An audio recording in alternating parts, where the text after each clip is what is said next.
সবাইকে শুভ সকাল। তো আজকে আপনাদের সামনে আমি এমন একটা টপিক নিয়ে এসেছি। টপিকটা হচ্ছে, তার আগে একটু বলি যে আমি গত ৪ থেকে ৫ দিন যাবৎ আমার মনে একটা স্বপ্ন জাগা শুরু করেছে আর কি। স্বপ্নটা কি?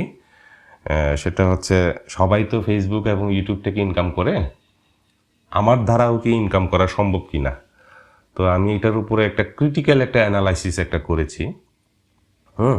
এই দিকগুলো, কয়েকটা দিক উঠে এসেছে, সেই দিকগুলো শুনলে আপনার গায়ের লোম খাড়া হয়ে যাবে, একদম গা শিউরে উঠবে এই টাইপের আর কি। হ্যাঁ, তো এটা আবার অনেকের কাছে কিন্তু এটা আবার গা শিউরে উঠার মতো না, আপনারা অলরেডি জানেন।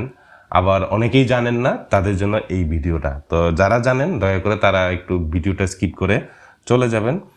আর যারা জানেন না এই যে ফেসবুক এবং ইউটিউবের যে ভয়াবহতা যে রূপটা, তারা অবশ্যই আমার সাথে থাকবেন। আমি আমার ভিডিওটা বেশি দীর্ঘায়িত করব না। যদি আমার যে আমি যদি এই একটা ভিডিওতে যদি শেষ না করতে না পারি, আমি কয়েকটা ভাগে ভাগ করে কিন্তু খণ্ডে খণ্ডে কিন্তু আমি আপনাদের সামনে হাজির হব। তো আমার ভিডিও লেন্থটা সর্বোচ্চ ৮ থেকে ১০ মিনিট হতে পারে। তো আশা করি আপনারা সবাই আমার সাথে থাকবেন। আমরা চলে এসেছি চ্যাট জিপিটির সাথে যে আমার যে কনভারসেশনটা। তো আমি প্রথমে একদম শুরুতে এইভাবে লিখে আমি যে শুরু করি যে স্ক্যাম মিনিং বেঙ্গলি, যে আমরা প্রতিনিয়ত যে স্ক্যাম শব্দটা শুনি, এটা আসলে অর্থটা কি। তো এখানে আবার চ্যাট জিপিটি লিখে দিচ্ছে স্ক্যামের বাংলা অর্থ হলো প্রতারণা বা জালিয়াতি, এই টাইপের। তো দুইটা উদাহরণ দিয়ে দিচ্ছে, যেমন তিনি অনলাইনে একটা স্ক্যামের শিকার হয়েছেন, এবং আরেকটা উদাহরণ হচ্ছে এই ব্যবসাটি আসলে একটি বড় যে প্রতারণা বা স্ক্যাম। হ্যাঁ, তারপরে আমার প্রশ্নটা হচ্ছে চ্যাট জিপিটির কাছে, আমার মতে ফেসবুক বা ইউটিউব হলো এক ধরনের প্রতারণা বা জালিয়াতি, কেননা আমরা প্রতিনিয়ত এই ফেসবুক বা ইউটিউবের মাধ্যমে প্রতারণা বা জালিয়াতির শিকার হয়। আমরা এমন একটা সময় পার করছি যেখানে প্রতিনিয়ত ইমোশনাল ব্ল্যাকমেইলের শিকার হচ্ছি। অনলাইন থেকে ইনকামের নামে আমরা নিজের পোস্ট ভাইরাল করার জন্য প্রয়োজনে নগ্ন পর্যন্ত হয়ে যাচ্ছি।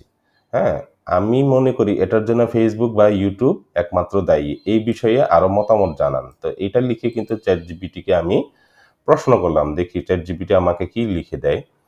আপনার দৃষ্টিভঙ্গি গুরুত্বপূর্ণ এবং অনেকেই অনলাইন প্ল্যাটফর্মগুলো এই দিক নিয়ে উদ্বেগ প্রকাশ করেন।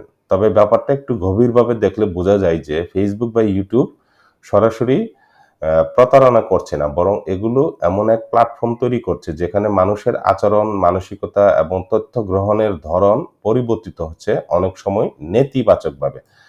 তো বিশেষ করে আমার ভিডিওটা যারা শিক্ষার্থীর এই শ্রেণী যারা দেখছেন, তাদের প্রতি আমার একটা অনুরোধ, তোমরাও কিন্তু অবশ্যই এই টাইপের কথাবার্তা বলা, এই ধরনের শিখতে হবে। হ্যাঁ, এটা কিন্তু একটা স্কিল।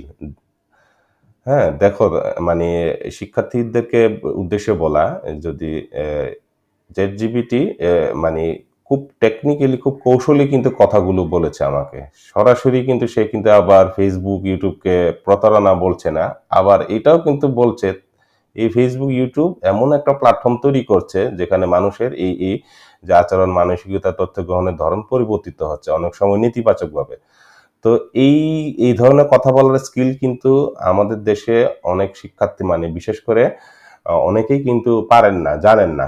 হ্যাঁ, তো এইভাবে কিন্তু এটা কিন্তু একটা লার্নিং হতে পারে আমাদের। তারপর কি বলছে? কিছু দিক থেকে ফেসবুক ও ইউটিউবকে দায়ী করা যেতে পারে।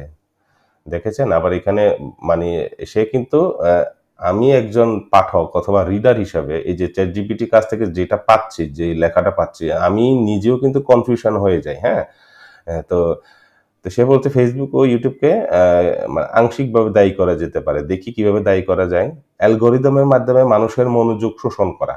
খুবই কিন্তু মারাত্মক একটা কথাবার্তা এটা। অ্যালগরিদমের মাধ্যমে মানুষের মনোযোগ, শোষণ করা। সেটা কি?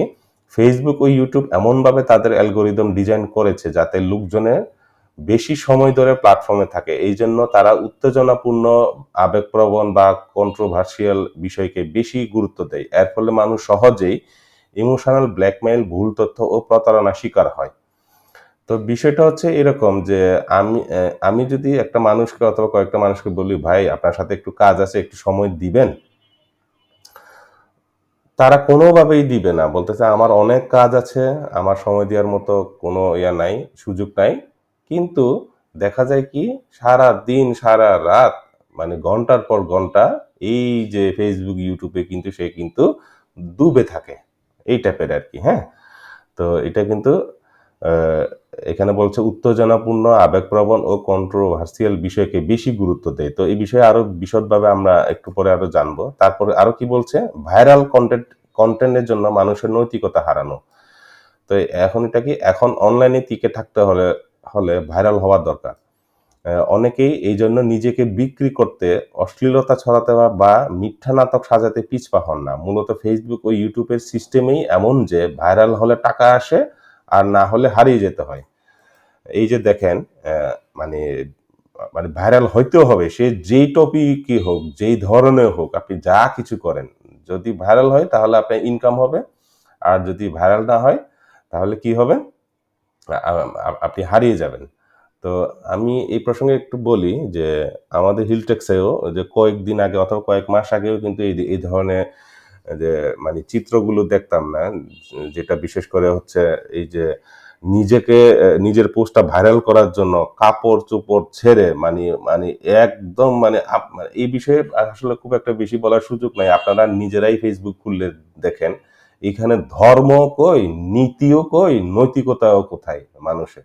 অথচ মসজিদ মন্দিরে, বিহারে গেলে, হ্যাঁ? মানুষ কত কিছু করে। অথচ এই জায়গায় কিন্তু সবাই কিন্তু তলে সবাই কিন্তু ঠিক। হুম? তো এইটাই। তো আমি যদি একটু যাই আরেকটা পয়েন্টে কি বলছে? ভুয়া তথ্য ও প্রতারণামূলক কনটেন্টের বিস্তার। প্রতিদিন হাজারো ভুয়া নিউজ, স্ক্যাম, ভুয়া ইনকাম, অফার ইত্যাদি ছড়ানো হচ্ছে যা অনেকেই বিশ্বাস করছে। তো তারপর হচ্ছে এইসব স্ক্যাম ঠেকানোর দায়িত্ব প্ল্যাটফর্মগুলো। কিন্তু তারা যথেষ্ট ব্যবস্থা নেয় না। দেখেন এখানে এই যে হেডিংটা কি বলছে ChatGPT কিছু দিক থেকে। আবার এখানে বলছে হচ্ছে এইসব স্ক্যাম ঠেকানোর দায়িত্ব প্ল্যাটফর্মগুলো। কিন্তু তারা যথেষ্ট ব্যবস্থা নিচ্ছে না। আবার কিছু দিক হইলো কেন? পুরা 100% ই কিন্তু Facebook এবং YouTube ই কিন্তু দায়ী। তবে এখানে বলছে আরো সম্পূর্ণ দোষ Facebook, YouTube এর নয়। আপনারা একটা জিনিস দেখছেন? এই যে ChatGPT যেইভাবে আমাদের সাথে কথা বলছে, হ্যাঁ? ঠিক পশ্চিমা দেশের মানুষগুলো কিন্তু এইভাবে কিন্তু কথা বলে। বিশেষ করে ব্রিটিশরা, আমেরিকানরা, হ্যাঁ? এই টাইপের আমাদের বাংলাদেশে অথবা এশিয়ার মানুষদের সাথে কিন্তু এই টাইপের কিন্তু কথা বলে। আমরা কিন্তু খুবই কিন্তু কনভিন্স হয়ে যাই। আমরা তাদের সাথে যতক্ষণ পর্যন্ত কথা বলি, আমরা বুঝতে পারি না আমি তার সাথে কি ভালো হ্যাঁ, হ্যাঁ বললাম নাকি না বললাম, কি হইল, হ্যাঁ? এই টাইপের কিন্তু তারা কিন্তু এই যে একদম কথাবার্তা এই টাইপের বলে। একবার বলে দোষ, একবার বলে দোষ না। কেন দোষ না সেটাও বলে, কেন দোষী সেটাও বলে। হুম? আচ্ছা ওইদিকে আর যাবো না। একটু দেখি এখানে কি পয়েন্ট দেয়া আছে। মানুষের ব্যক্তিগত দায়বদ্ধতা গুরুত্বপূর্ণ। এখানে বলছে। মানে Facebook এবং YouTube কে দায়ী না করার জন্য সে ১ম যুক্তিটা আমাকে দেখাচ্ছে হচ্ছে মানুষের ব্যক্তিগত দায়বদ্ধতা গুরুত্বপূর্ণ। সেটা কেমন?